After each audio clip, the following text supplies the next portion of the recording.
to Girimānanda, Girimānanda Sutta, and Guttara Nikaya 10.60.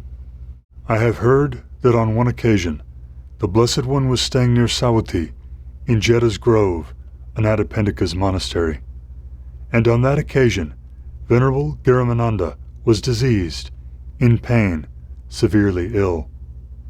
Then Venerable Ānanda went to the Blessed One, and, on arrival, having bowed down to him, sat to one side.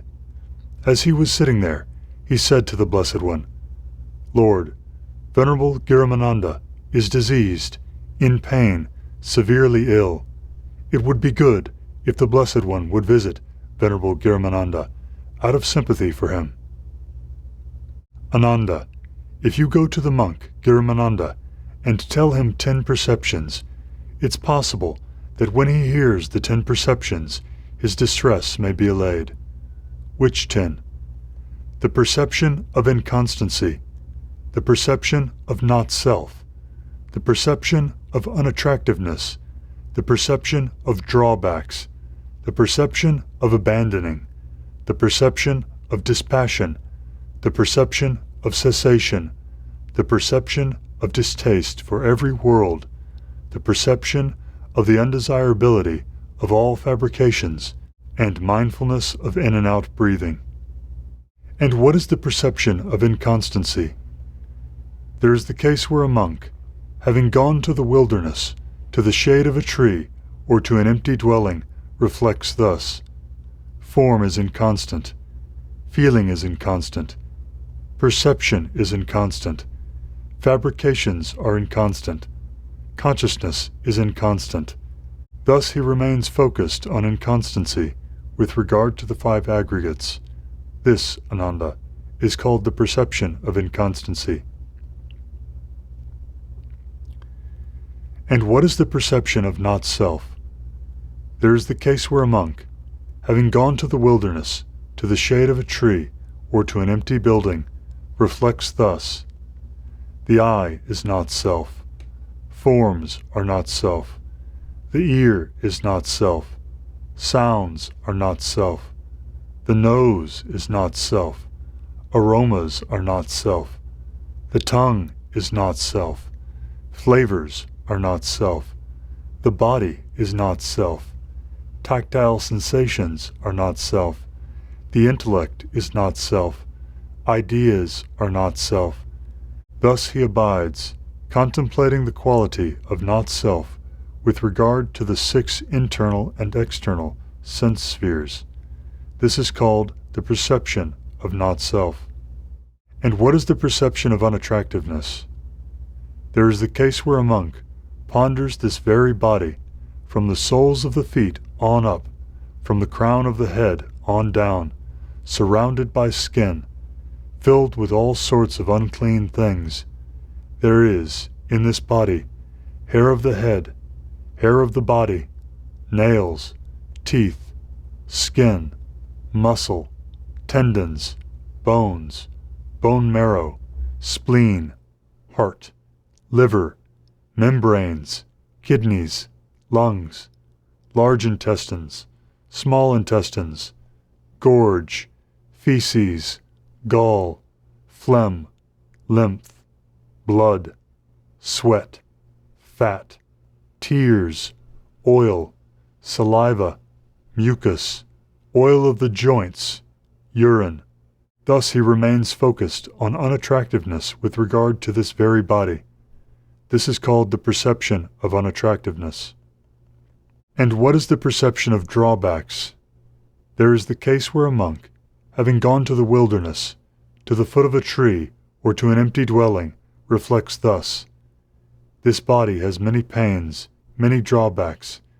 In this body, many kinds of diseases arise, such as diseases affecting the sight, diseases affecting the hearing, diseases of the tongue, diseases of the body, diseases of the head, diseases of the ear, diseases of the mouth, diseases of the teeth, cough, asthma, catarrh, fever, aging, stomach ache, fainting, dysentery, grippe, cholera, leprosy, boils, ringworm, tuberculosis, epilepsy, skin diseases, itch, scab, psoriasis, scabies, jaundice, diabetes, hemorrhoids, fistulas, ulcers, diseases arising from bile, from phlegm, from the wind property, from combinations of bodily humors, from changes in the weather, from uneven care of the body, from attacks, from the result of kama, cold, heat, hunger, thirst, defecation, urination.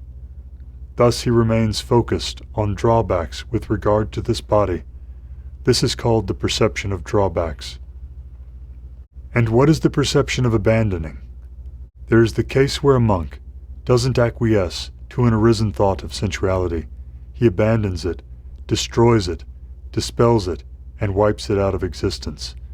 He doesn't acquiesce to an arisen thought of ill will. He abandons it, destroys it, dispels it, and wipes it out of existence. He doesn't acquiesce to an arisen thought of harmfulness. He abandons it, destroys it, dispels it, and wipes it out of existence. He doesn't acquiesce to any arisen, evil, unskillful qualities. He abandons them, destroys them, dispels them, and wipes them out of existence. This is called the perception of abandoning. And what is the perception of dispassion? There is the case where a monk, having gone to the wilderness, to the shade of a tree, or to an empty building, reflects thus: this is peace, this is exquisite, the pacification of all fabrications, the relinquishing of all acquisitions, the ending of craving, dispassion, nibbana. This is called the perception of dispassion. And what is the perception of cessation? There is the case where a monk, having gone to the wilderness, to the shade of a tree, or to an empty building, reflects thus: this is peace, this is exquisite, the pacification of all fabrications, the relinquishing of all acquisitions, the ending of craving, cessation, nibbana. This is called the perception of cessation. And what is the perception of distaste for every world? There is the case where a monk, abandoning any attachments, clingings, fixations of awareness, biases, or obsessions with regard to any world, refrains from them and does not get involved. This is called the perception of distaste for every world. And what is the perception of the undesirability of all fabrications?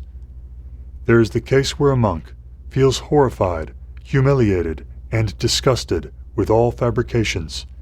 This is called the perception of the undesirability of all fabrications. And what is mindfulness of in and out breathing? There is the case where a monk, having gone to the wilderness, to the shade of a tree, or to an empty building, sits down folding his legs crosswise, holding his body erect, and makes mindfulness foremost. Always mindful, he breathes in. Mindful, he breathes out. Breathing in long, he discerns, I am breathing in long. Or breathing out long, he discerns, I am breathing out long. Or breathing in short, he discerns, I am breathing in short. Or breathing out short, he discerns, I am breathing out short. He trains himself, I will breathe in, sensitive to the entire body. He trains himself, I will breathe out, sensitive to the entire body. He trains himself, I will breathe in, tranquilizing bodily fabrication. He trains himself, I will breathe out, tranquilizing bodily fabrication. He trains himself, I will breathe in, sensitive to rapture. He trains himself, I will breathe out, sensitive to rapture. He trains himself, I will breathe in, sensitive to pleasure.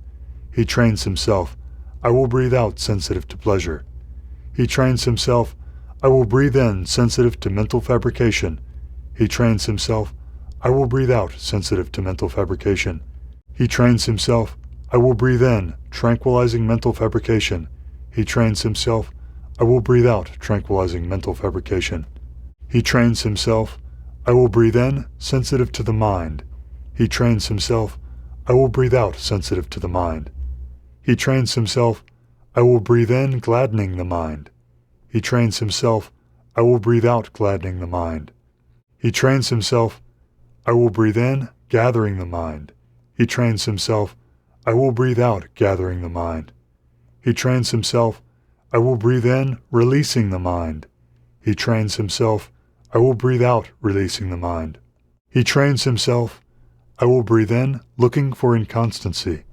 He trains himself, I will breathe out, looking for inconstancy. He trains himself, I will breathe in, looking for fading away. He trains himself, I will breathe out, looking for fading away. He trains himself, I will breathe in, looking for cessation. He trains himself, I will breathe out, looking for cessation. He trains himself, I will breathe in, looking for relinquishment. He trains himself, I will breathe out, looking for relinquishment. This, Ānanda, is called mindfulness of in and out breathing. Now, Ānanda, if you go to the monk, Girimānanda, and tell him these 10 perceptions, it's possible that when he hears these 10 perceptions, his distress may be allayed. Then, Venerable Ānanda, having learned these 10 perceptions in the Blessed One's presence, went to Venerable Girimānanda and told them to him. As Venerable Girimānanda heard these 10 perceptions, his distress was allayed, and Venerable Girimānanda recovered from his disease. That was how Venerable Girimānanda's distress was abandoned.